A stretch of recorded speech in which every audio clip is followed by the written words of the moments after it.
care of yourself. Take care of yourself. Take care of yourself. I've been thinking that we often take things too personally and get too worked up about them. Do you ever think about taking care of yourself instead? We end up feeling angry and upset because of work we don't like or our income. Don't you think we can do better than that? Alright, so I was thinking today about what it means to take care of ourselves. Let me share this idea with you guys.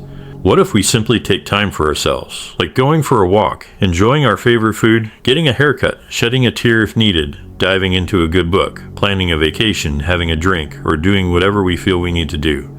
Is there something wrong with that? Well, there's a bit of both good and bad in this. The bad part is when your looser friend keeps nagging you saying, go for a walk, eat your favorite food, get a haircut, cry if you need to, read a book, take a vacation, have a drink, do what you need to do. Take care of yourself, blah blah blah. Sometimes just sitting around and doing nothing isn't helpful either. For me, taking care of yourself means working every day to keep your body fit and healthy, investing time in personal growth like reading books and striving towards your dreams. That's it. If I do these things, I'm truly taking care of myself, and that's what's truly good. But hear me out. Sometimes I say, take some time to rest and recover.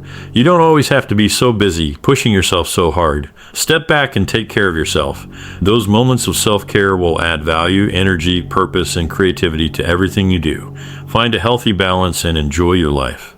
Do you want to know what I fear for you guys or for my loser friends? I fear that you'll end up living like rats, not knowing what you're doing, working just for money, getting married, having children, and then dying feeling unfulfilled. You're better than this, and it's never too late to change. Come on, let's make a change and focus on ourselves. I hope one day you'll open your eyes and see yourself as a winner, not a loser.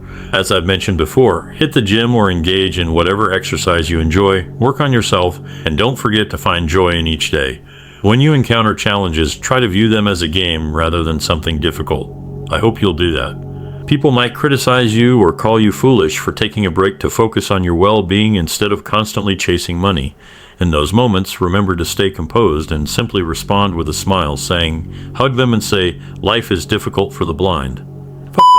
I forgot to mention something important. If someone tells you to eat whatever you want to take care of yourself, remember this rule. Eat only when you're hungry, not just because you see food. This simple practice can help you succeed in business by teaching you to spend wisely and not impulsively. It's a basic habit for building wealth, guiding you to make decisions based on principles, not cravings.